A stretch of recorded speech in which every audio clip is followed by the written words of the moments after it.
Morning Grind with Pork Rind.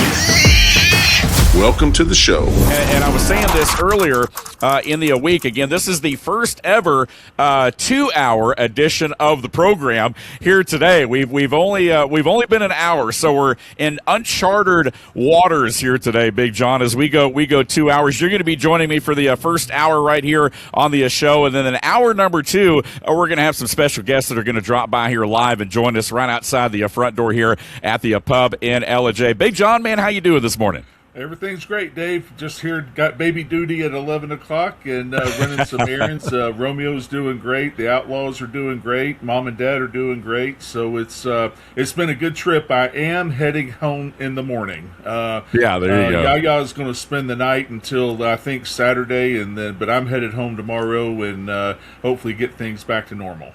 There is a rumor that you might be joining us Friday in studio in South Carriage Kia Studios.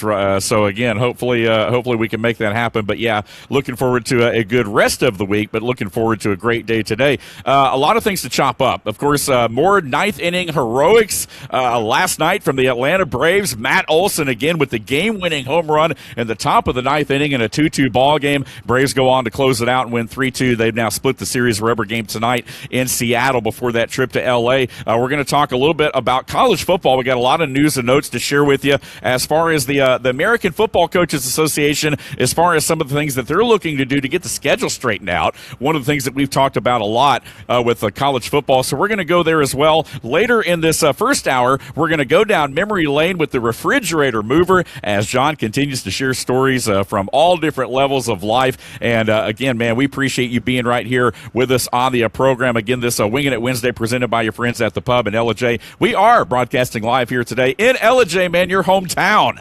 I'll try to represent for you as best I can. Please do. I look forward to getting up there soon and visiting with you.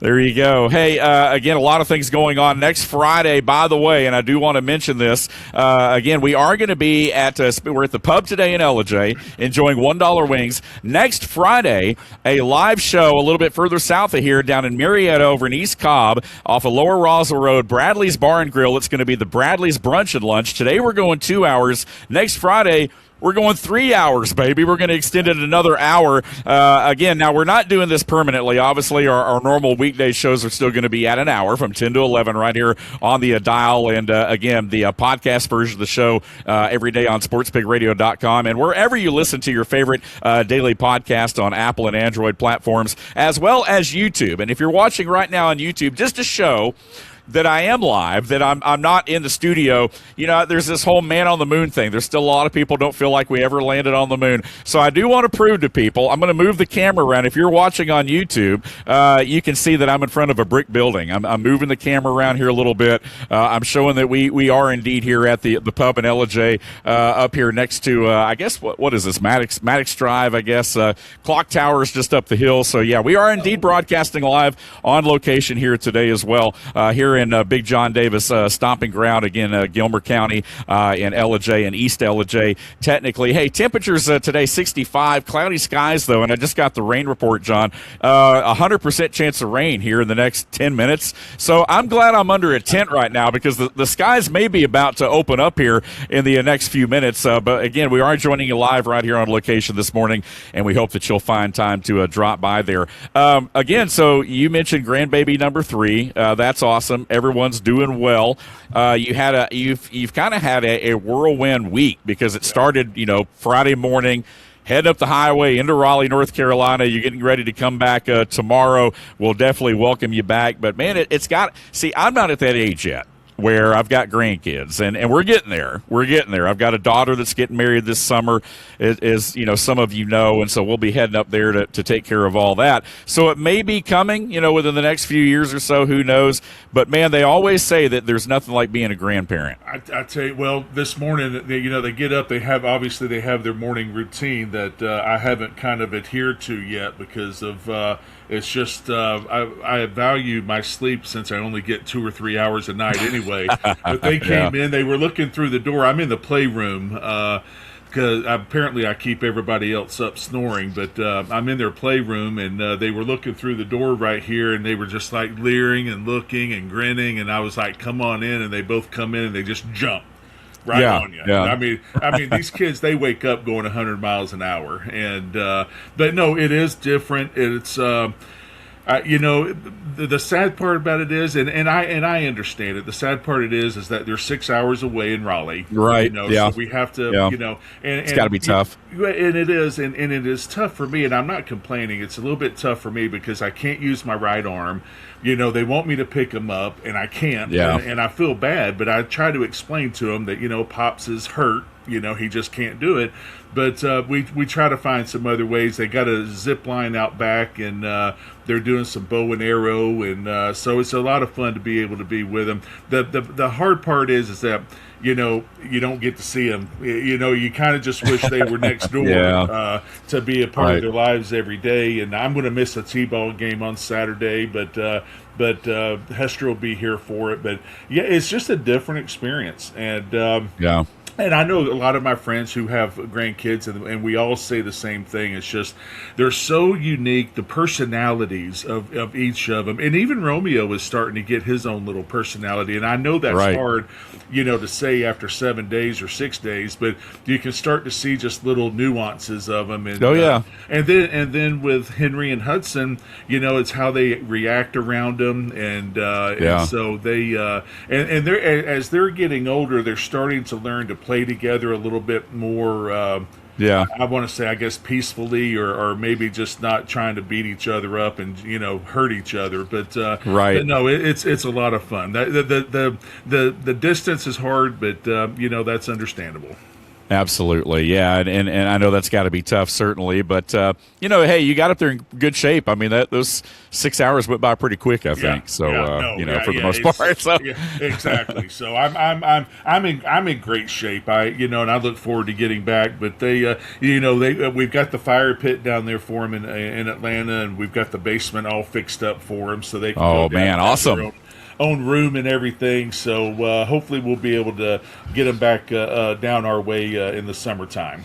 There you go, man. I love it. I love it. Hey, I'm pushing some buttons this morning, but not near as many as our producer, Aaron Childers. Again, you're probably wondering who's driving the ship right now. It's awesome being on this side of things because I'm not having to focus so much on pushing the buttons. I'm leaving that up to Aaron today. But again, kudos to Aaron Childers. We're in producer mode right here over the air, so you're not going to see or hear necessarily from Aaron today. But he is behind the curtain today, pushing the buttons for us, keeping us on the air. And Aaron, we appreciate you right here producing this Winging It Wednesday right here at the pub in Ellijay. As we mentioned, the Braves with some heroics last night. Matt Olson with the game-winning home run as the Braves even up the series with the Seattle Mariners, who are playing some pretty good ball in the AL West right now. And when we come back on the other side of the first break, we're going to talk a little bit about the whole, Matt Olson versus Freddie Freeman stuff. There's some numbers to throw out there as well, so I want to share that with you when we get back into our second segment. But right here off the bat, a lot of things to think about, and one of the things that I did want to throw out, since we're in Ellijay, since we're in the hometown of Big John Davis, is the John Davis Golf Classic, which is rapidly approaching. We talked about this a month or so ago. It was April, and it was like, you got time. Well, here we are now in May. We're less than a month away from this golf tournament, and so, man, put it out there again for anybody that may not know about it. Well, one of the things that we try to do, and this is the 34th year, and of course Gina Penley has done, and her team at Georgia Mountains Hospice has done a wonderful job. What we try to do at ours is a little bit different. We have a great sponsor in Evelyn Heiss Griffin, and she's been sponsoring our tournament for a long time. And so what that enables us to do, we're only going to make so much money, and we realize that because there's a lot of golf tournaments. I'm sure you get hit up all the time. We got this. I mean, they're all over the place. We try to hold our tournaments down to 30 teams. Yep. Dave, we've had 45 teams before show up. We had 4 teams.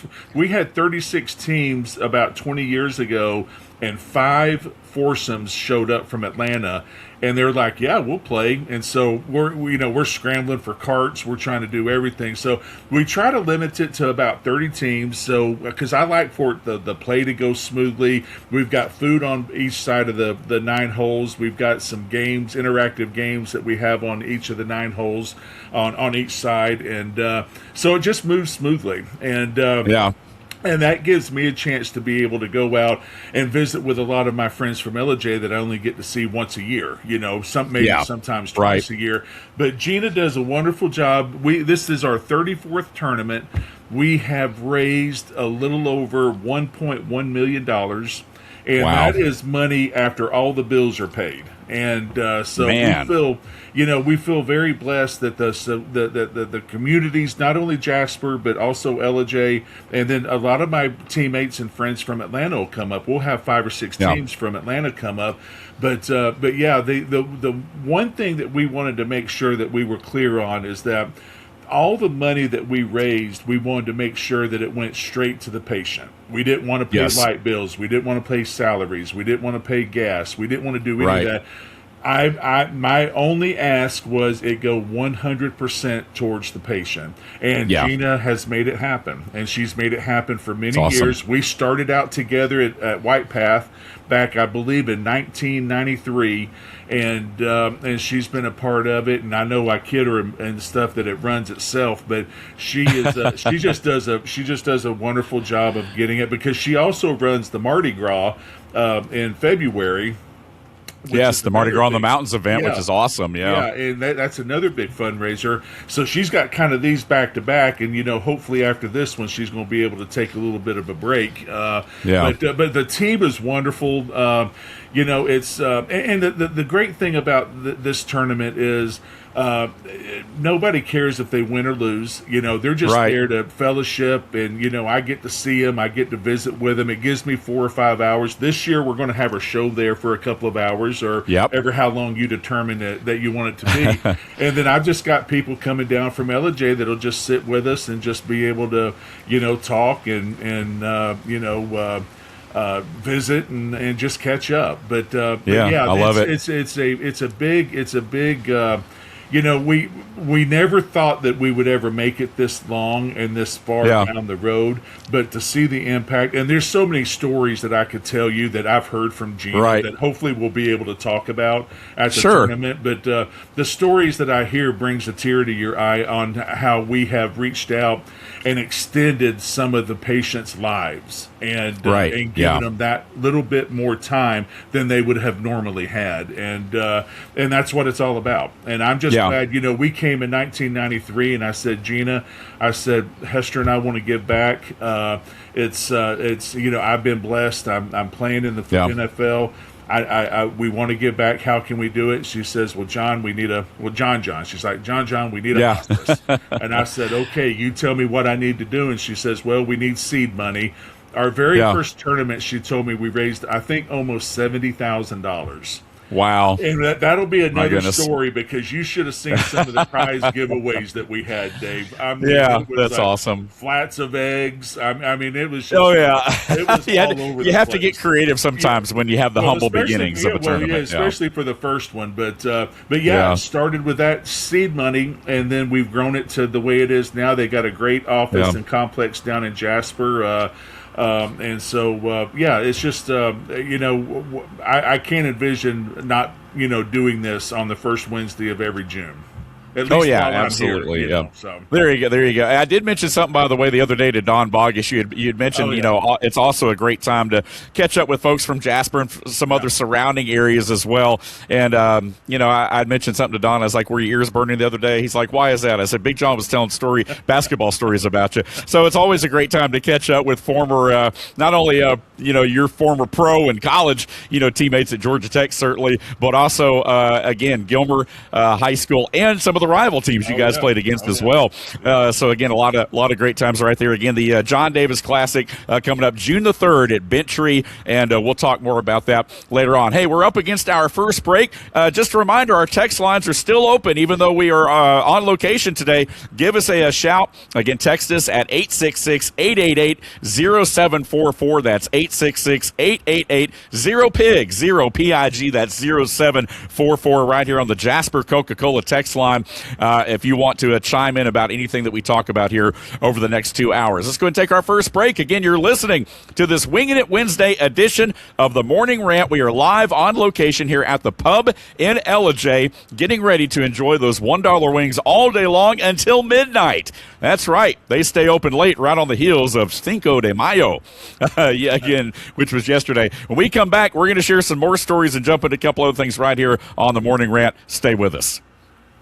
Make your home's air healthier. Green Heating and Cooling can help by installing a Bryant Evolution air purifier just for you. Using Captures and Kills technology, this highly advanced MERV15 filter captures many select airborne pathogens. It also helps improve indoor air quality for both asthma and allergy sufferers by filtering air impurities like dust, pollen, and pet dander. Call to schedule an evaluation. Green Heating and Cooling, your top Bryant authorized dealer, whatever it takes. Back here on a Winging It Wednesday, live from the pub in Ellijay. We're here off of Maddox Drive, just beside the McDonald's there.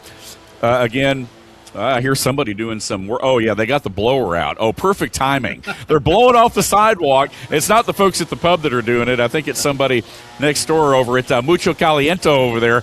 They're recovering from the Cinco de Mayo yesterday.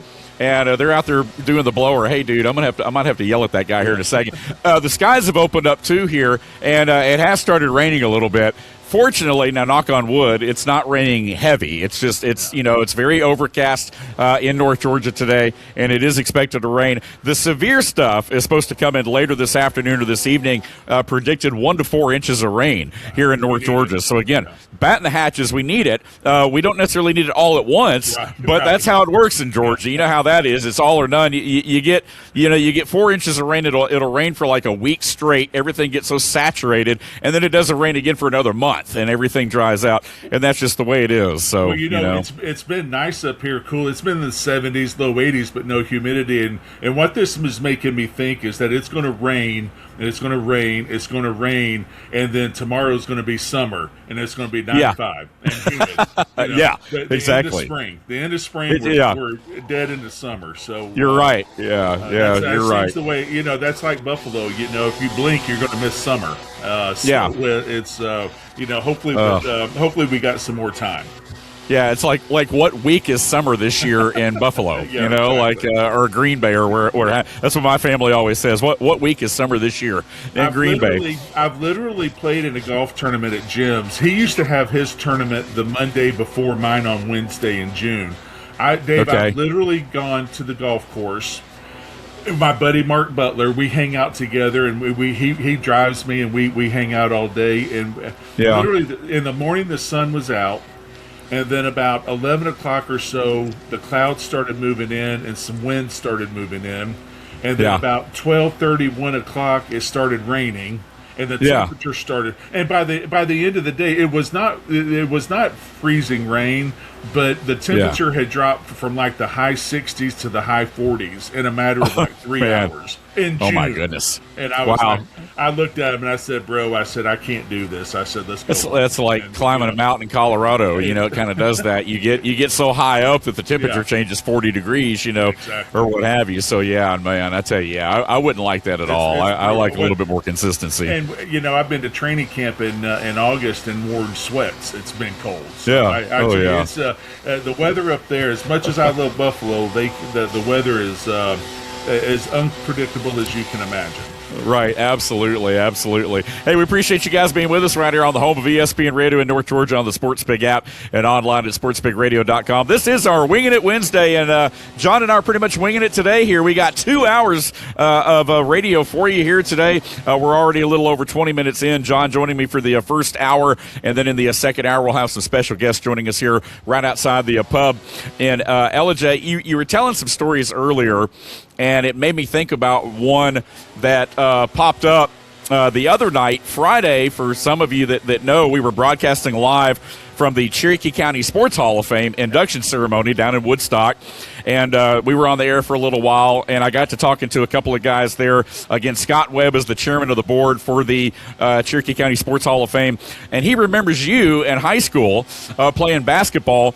And apparently Cherokee High School had a John, and Gilmer High School, of course, had a John. And so you guys actually got to play against each other, and it was kind of confusing because neither team knew that the other had a John. Right. And so Cherokee's calling out, "Hey, John," and everybody's thinking they're talking about, the other one there and everything. So it's kind of a funny story there about the two Johns. It's what a great athlete he was. John Thomas, I believe. John Thomas. Yeah. And I remember, Warren and I think we were headed to the Braves game or something years ago, and we were driving through Cherokee, and we stopped or something, and then sure enough, there was John. It might have been at a gas station or something, and we sat there and talked for a while. But yeah, that was we didn't really play really south of Jasper. We really didn't play any teams, but that one year we played like Woodstock, Etowah, and Cherokee for some reason. Yeah. And but yeah, he was a great player, and a lot of great memories. I think I told you it wasn't a great memory, but I think it was like the first quarter. We were going down to the court and under the basket, and there was a shot, and the guy came down with an elbow right up on my eye. And split it gosh! Right open, and they're like, "Okay, what do we do?" And I'm like, "Well, I want to play." And they're like, "Well, the ref's not going to let me play." So thankfully back then the hospital was like pretty much next door. Yeah, it was close. They take me over to the hospital and they stitch me up. And they're like, "Okay, you need to go home. You can't play." And I'm like, "Yeah, like hell, I'm not going to play." So we got back by halftime, and I was able to go back out there the second half, and it was able to finish up. And but yeah, that was a great time, and the seeing John was a lot of fun. Congratulations to all the inductees too, because that's a big a lot of great athletes come out of that area as well, as we all know. It's great to see, and one of the things I've noticed about a lot of the high schools in our area, and I was actually at a Powder Puff game last night at Pickens High School for my stepdaughter's getting ready to graduate, and it was a lot of fun. A lot of schools, of course, you're in the Gilmer High School Hall of Fame, of course. There's a Gilmer County Hall of Fame that does an excellent job. There's a Pickens High School Hall of Fame as well, Pickens County Hall of Fame, and what a lot of these schools are doing now is kind of like at the College Football Hall of Fame in Atlanta, everything's like touchscreen. Like they have a wall in the school now, the gym. I noticed this at Pickens High the other night. They've got the touch screen, and you can and all the inductees are on there, and you can search through, and it's kind of neat. I guess from a space standpoint, you're not having to have a lot of space because you can kind of have that one central screen, and they got pictures and things still on the wall. Right. But a lot of these high schools now are doing some pretty intricate like Hall of Fame type stuff now, which is really neat.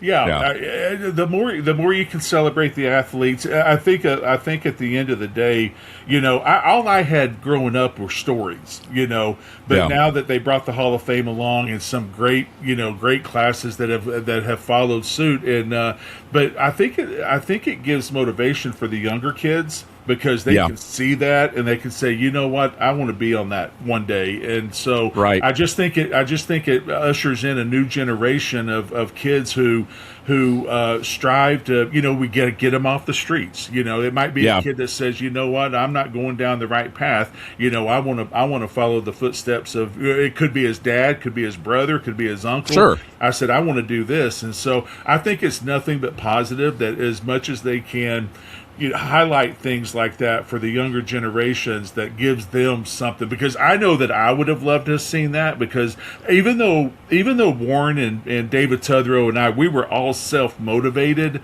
we would have enjoyed something like that, because that would have motivated us even that much more. Absolutely, yeah, and we talk about it. I mean, the tradition and history of high school football, especially in North Georgia, and the state of Georgia for that matter, is unparalleled. I mean, obviously, it goes without saying, Valdosta is still the winningest program in high school history across the country there. But you look at the Daltons of the world. I know they've been down, but you look at some of these programs around here, Cartersville, Calhoun. There's some powerhouses, and there's some traditional powerhouses as well. So again, a lot of recognition, man, and it's to me, it's well deserved. deserved. The old Rome teams, if you remember the old Rome. Oh yeah, teams, yeah, West Rome and back when it was divided. East and West. I remember, like I said, we grew up on stories. My parents were the generation that I'd like to say didn't talk. They just they just wouldn't say anything, and it was sad at my dad's funeral. I did not even know he won the Purple Heart. Until I had to look at him in the casket. And I was like, damn, it would have been nice if you would have told me that. But I understand. Right. I understand that's how they are. Oh, yeah. But I was told, some of those players back then, but at Dad's funeral, I remember several, well, there weren't many now at the time. I think there were about 5 or 6 living out of that class.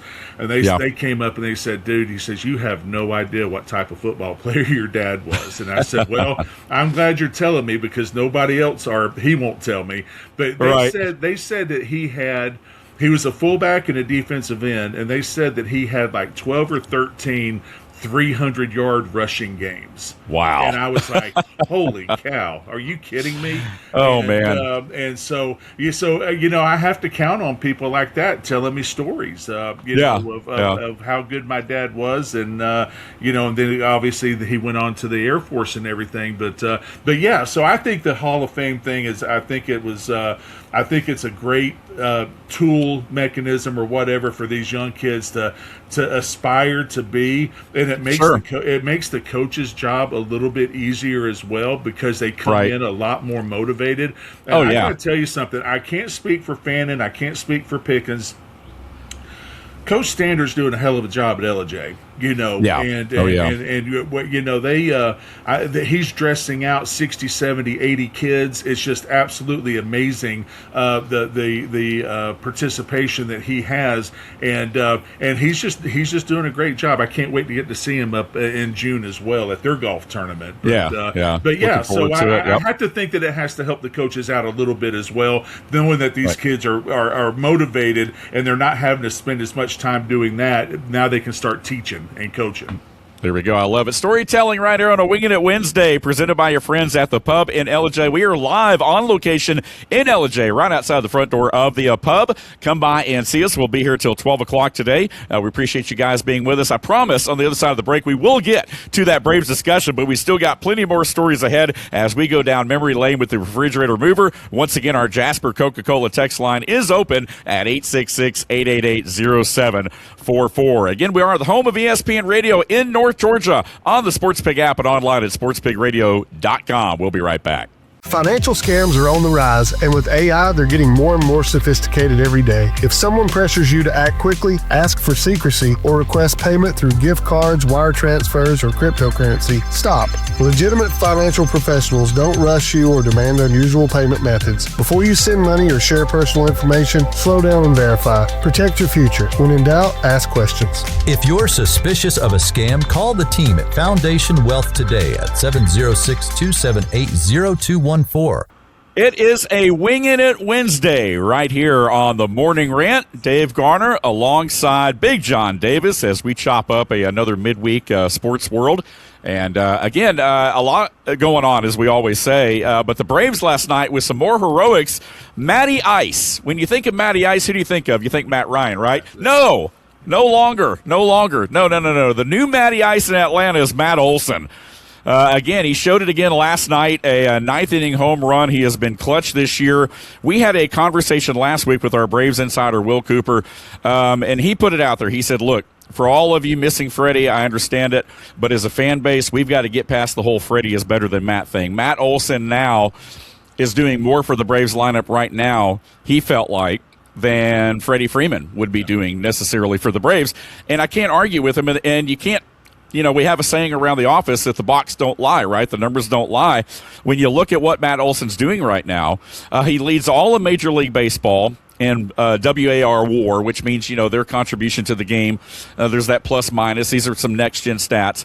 But he leads the MLB as well in RBIs and runs. He's atop the National League with 13 home runs And again, he hit a ball last night dead center off of Andres Munoz. So Atlanta, again, the best record Major League Baseball in a large part because of Matt Olson. Freddie Freeman still having a great thing. Look, I've said it time and time again. Freddie will always be an Atlanta Brave to me. He may win a lot more championships with the Dodgers than he did with the Braves, but he's still a Brave. But I don't think right now, here we are 2 or 3 seasons now into this I say trade. It wasn't really a trade, a signing, if you will, of Matt Olson. And, man, things are starting to look pretty good for that. It's like we said, it's the final piece of the puzzle. I mean, it's a piece to the puzzle that is very enjoyable to watch. It's you never know how somebody's going to come in and affect and take over a player like Freddie Freeman, and he seems to be doing it very quietly. He's just putting the numbers up. You don't really hear anything else, or I don't, at least. But yeah, he just it's like I said with this whole team, and we knew this at the beginning, a fifth way through the season. They're all starting to contribute. And it seems like they're quietly contributing. It's just like, hey, you know what? We can win this World Series, and so let's just keep our head down and hey, starting pitching has a bad night, the relief pitchers pick it up. A couple of hitters have a bad night, then a couple of other hitters that you might not expect have a good night. So it's just everybody's picking everybody up, and that's really basically what you want to see. Yeah, and to your point last night, again, Bryce Elder, 6 innings, just 2 hits, 2 earned runs. But the offense, wasn't there till late for Atlanta. But, Dylan Lee, Suarez, Iglesias, all scoreless innings last night for the Braves in relief. So they held on long enough, again, for Matt Olson to put one over in the 9th inning, and that put the Braves over the top last night as Iglesias gets the save. 3-2 Braves win, forcing the rubber game tonight in the series, and then it's on to L.A. Again, like where this Braves team's headed as we talk about. We'll continue that conversation tomorrow right here on the Tailgate Thursday edition of the show. We will be joined by our Braves insider, Will Cooper, the Golden Boy, as we bring you your Tomahawk Take, which is, again, our weekly recap of the Atlanta Braves. Hey, we're here on the home of ESPN Radio in North Georgia, and we're live on location here at the pub in Ellijay today. Come by and see us. We'll be here till 12 o'clock as we expand the show by an hour today. We go 10 to 12, and then next Friday we're going to go 3 hours at Bradley's Bar and Grill in East Cobb. We invite you guys to come on by and check it out for the Bradley's Brunch and Lunch event. Again, raffle items, auction, different things going on there. So looking forward to it.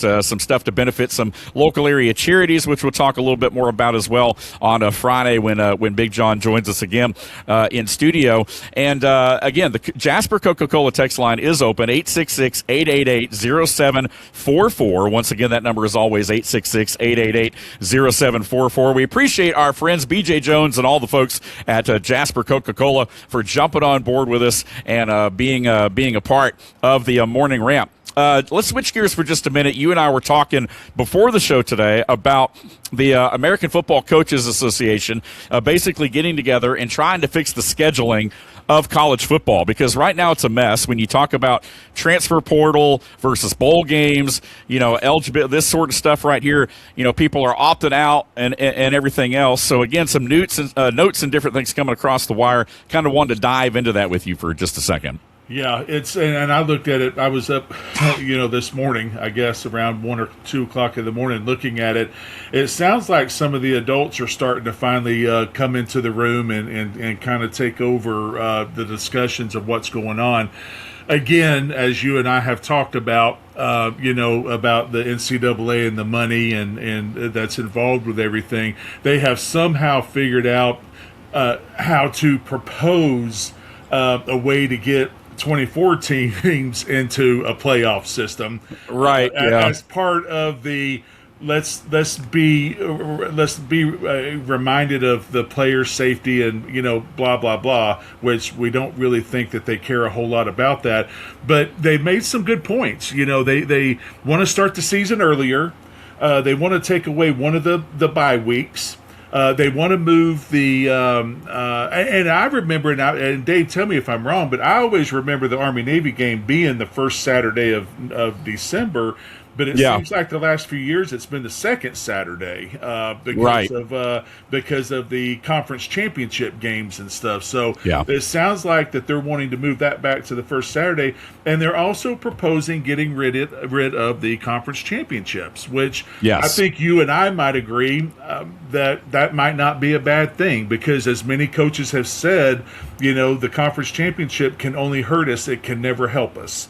And, and then it's another game to get injured. There's nothing that they're going to get out of it. Now, we talked about earlier before we came on the radio is that, okay, if you're not going to have a conference championship, then you better damn sure get the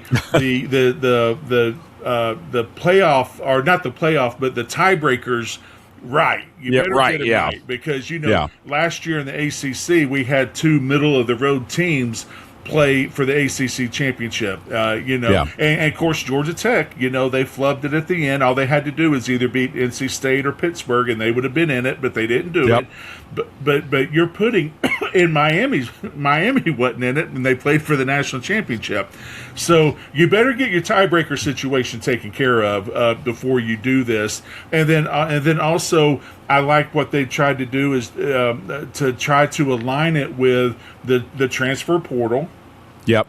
So that can be over and done with, whether it's going to be in December or the first week, because those kids have a right to get to their next school and start preparing for them as well. Sure. And then again, going back one last before you chime in here, is that the coach for Henning, I think for Oregon, I think it was like 39 Lanning, days.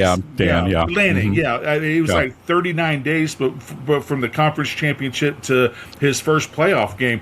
That's insane. That's a long way to go. Absolutely. Move everything up, and then if they want to do the 24 teams, then like I said, get your tiebreakers taken care of, and then you will see. I mean, but at the end of the day, and I'll shut up. But at the end of the day, it goes back to the money, And they went so far as in the article to admit, every school wants more revenue. Oh, yeah. It's all about revenue at the end of the day. So basically, to kind of recap the discussion from the AFCA, it's identified at length, of course, the season and the issues that need to be addressed. Structuring the season, and I'm kind of reading a little bit of this here, paraphrasing, but structuring the season in this way will better support the student athletes by more closely matching the academic calendar and aligning with the single transfer portal window as well. So, again, to kind of recap here, again, the proposal of changes: eliminate conference championship games, reduce the scheduled bye weeks from 2 to 1, take that back down, preserve a dedicated window for that Army-Navy game, like you talked about, John, and then, of course, reduce the minimum number of days between contests to no fewer than 6. So, again, there's a couple different things on the table that have come from the AFCA right there to try to improve the schedule, which I'm totally on board with. I feel like something definitely needs to be done for sure. But as we all know, the complexion of the college game, and not just football, but really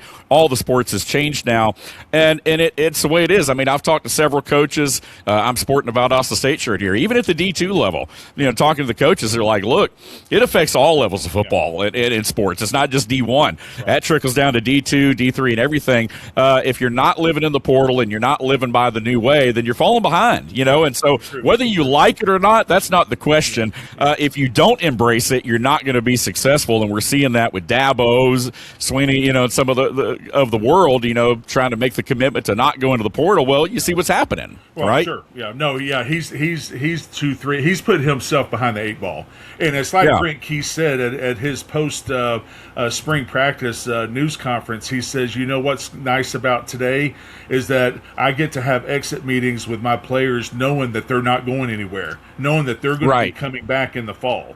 And that goes a long way, So now and excuse me for my ignorance, and you might be able to help me out here, but I'm seeing the AFCA.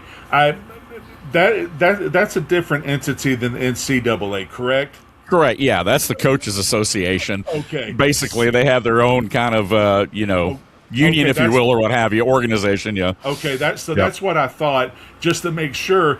Like I said, now the big boys are in the room having a discussion. Get the NCAA out of it. And say, okay, right. this is how we want things to work, because we're the ones doing it every day. NCAA always has a way of screwing things up at the end of the day. And I don't think the NCAA, the NCAA wouldn't have had the foresight, I don't think, to come up with what we just talked about. If I'm being honest, So yeah.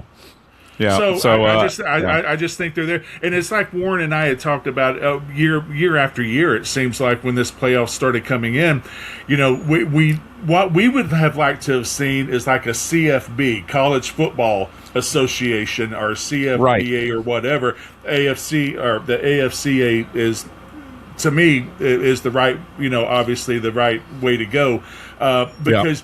Every time we can get the NCAA out of it, I think the game's going to be better, and I think you're going to see if they do what the AFCA wants them to do, then I can get on board with that a little bit more. You know what I'm saying? Yeah. I can get now. The only other thing that we got to work on now, as you might agree, is the NIL. And exactly. I think there is a salary cap. I think there's got to be a salary cap. We've talked about that, on Monday. Yeah, you're right. And also, I think it's got to be performance based. And I just don't agree. I want the kid. Look, I'm not against the kids making money, but you can't make $1 million, $2 million and not show it on the field. You just can't do it. And I just think it needs to be performance based. Because look, I agree. Call it what it is. It's minor league of the NFL. You know what I'm saying? It's minor That's what league it's become. You're right. Yeah, and absolutely. So, the NFL players, they're performance based, and so so you do the same thing with these kids. But so we'll see. I think everything's. I think you would agree that everything's headed in the right direction if the NCAA would just get out of the way. Yeah, and that's hopefully what will happen because that's what needs to happen. I feel like, certainly. So again, hey, we're up against our final break of this first hour. Again, we've got a second hour coming up. We are going to hijack the first hour of the Chuck Oliver Show today, but we will return you to the second hour right at 12 o'clock. So again, we appreciate you guys being with us right here on an extended version of our Winging It Wednesday episode of the Morning Rant. We are here live at the pub in Ellijay, enjoying $1 wings all day long until midnight tonight, so come by and check them out. Again, they'll be open late tonight, and we appreciate you guys being with us right here. This is the Morning Rant here on the home of ESPN Radio in North Georgia on the SportsPig app and online at sportspigradio.com. When you get hurt from an accident, it can feel like no one is listening to you. The insurance company talks over you. The bills keep coming. It's like the pain and inconvenience doesn't even matter to them. But your story does matter. And here at Geiger Legal, we will make sure your story is heard loud and clear. My name is Casey Geiger, and my firm stands up for people who have been wronged through someone else's negligence. Let us tell your story. Let us get the justice you deserve, and let's start today. Call Geiger Legal Group at 833-HELP-GLG. That's 833-HELP-GLG, and let us tell your story today. And welcome back here to this Winging It Wednesday edition of the Morning Rant. Dave Garner with you in here, the professor, till 12 o'clock here today. Again, Big John Davis right here as well, joining us till 11 here in the first hour, and then we're going to let him get back to grandbabies and family and all that kind of good stuff. But again, we'll have John back with us on Friday for our Friday happy hour edition of the show. Hey, before we jump into going down memory lane with you, again, our memory lane with the refrigerator mover segment,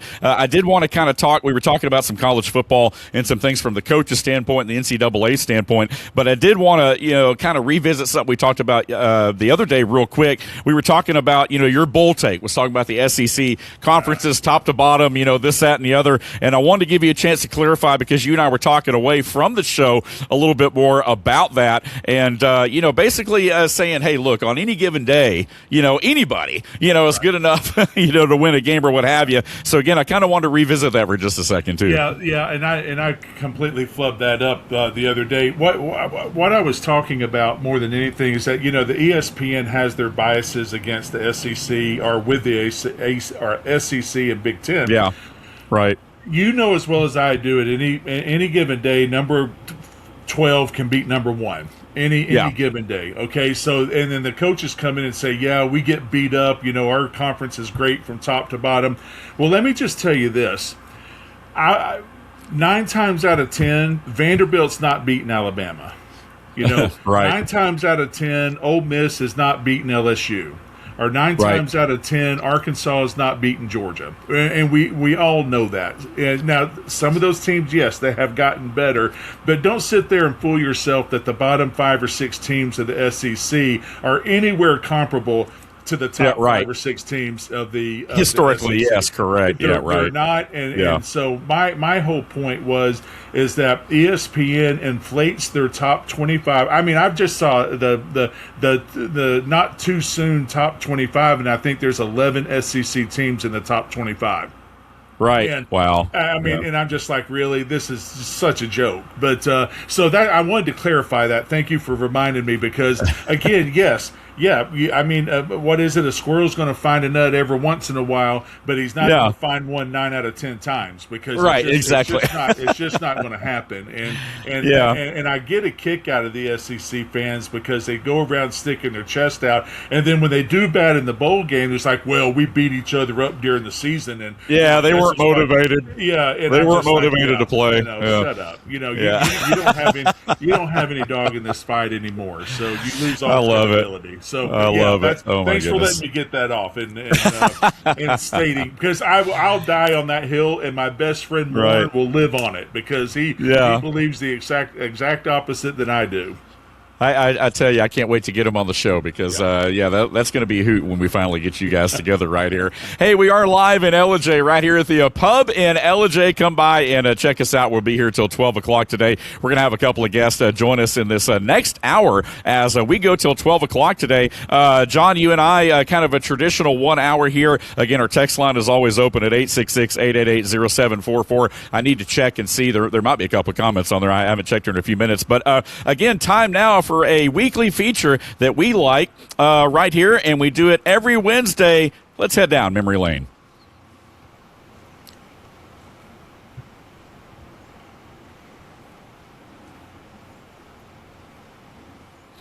All right, so again, this is something we like to do with Big John every Wednesday right here on the program, and we've already done it a couple times today, I think, earlier here in this hour, but again, we like to head down memory lane. We like to hear stories because that's what separates this show and makes it different, right? We always talk about those differentiators that set us apart from, other sports talk stations. I always say this is the fastest 1 hour in sports talk radio. Today we are going 2 hours, though, but we're here with Big John Davis. So, man, where are we headed today? Well, I tell you what, coming up here last Thursday, driving up, knowing that we were going to have grandchild number 3, Romeo, you kind of go down memory lane about people who've impacted your lives, and you look at your grandkids, and you kind of hope that they will have somebody that will impact their lives to make them better, make them a better person, make them a better athlete, make them just a better all-around person. And I was thinking about, just looking at them and everything, and it got me back to thinking, I kind of began my life. I was born in Ellijay and then moved with, Dad was in the Air Force, but we came back, I believe, in 1975 and kind of started my life, as I look at it. And first person I ever met was a guy named Warren Sellers, and we hit it off. We hit it off immediately. Now, we ripped each other, and we were competitors, and we fought and all of the above. But you can always go back and see there are always 2 or 3 people who had always impacted your childhood, even going in through high school, and now as a 60-year-old, we're still best friends. So I've had that great relationship with Warren, and another person I had my first Valentine when I came to Ellijay was a girl named Cindy Thurman, who is now married to Mark West, Cindy West, and Cindy and I, we've just been just friends. I mean, you could, talk to each other and just had a great relationship. And, it's almost like sometimes you almost knew what the other person was thinking. And we've maintained that relationship over, until today. I still talk to her. She gives me news about certain people that are, that are classmates and stuff, and lets us know.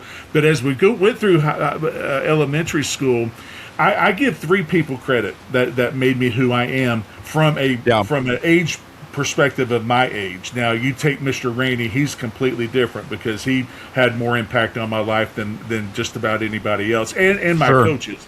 But a guy named David Tutherow, and David and I really didn't get to meet each other probably until 7th or 8th grade when we started playing football up at Ellijay or Gilmer High for the 7th grade. And I think we were one of the only few players that would move up to 8th grade they brought us up to play with the older kids. And I got something from all 3 of those people that I still carry on today. And I think about them all the time because I love them so much. Warren and I would just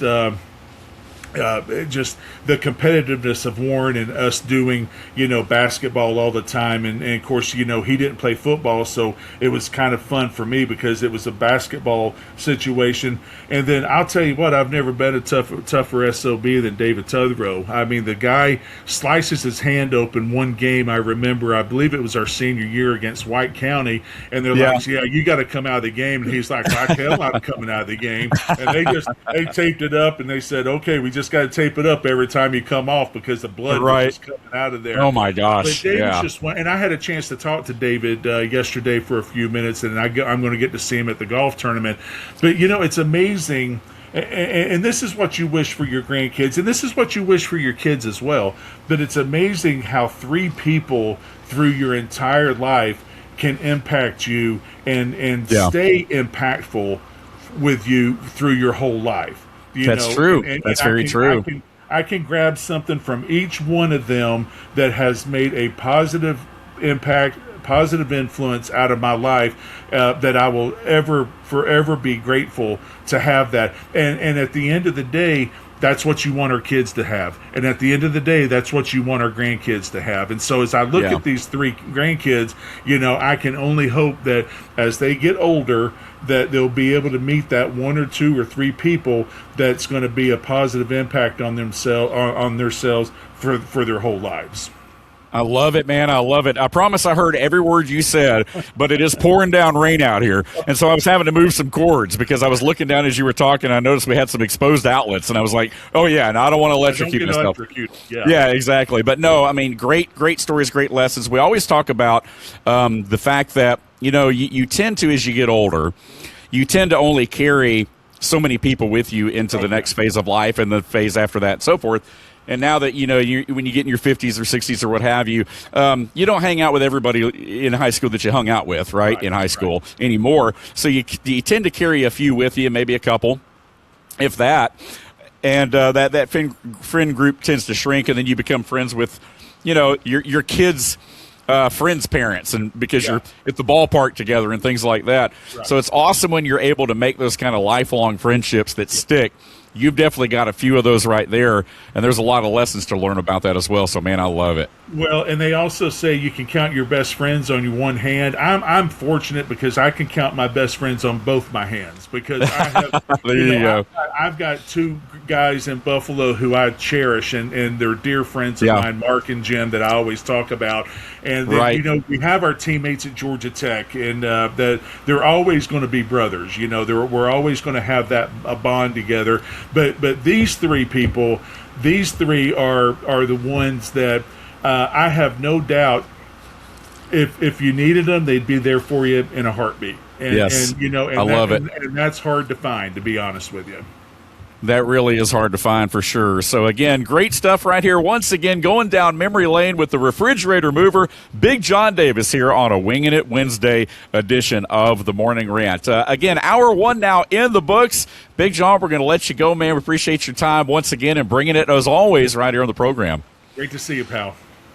Yes, sir. All right, we're going to go ahead and take a break. I would say this is normally our getaway, but we got 1 hour left, so we are going to step aside here and come back. here in just a moment. Stay with us right here at the Morning Rant. 98.1 and 93.7 The Sports Pig, where hot takes meet hot mics.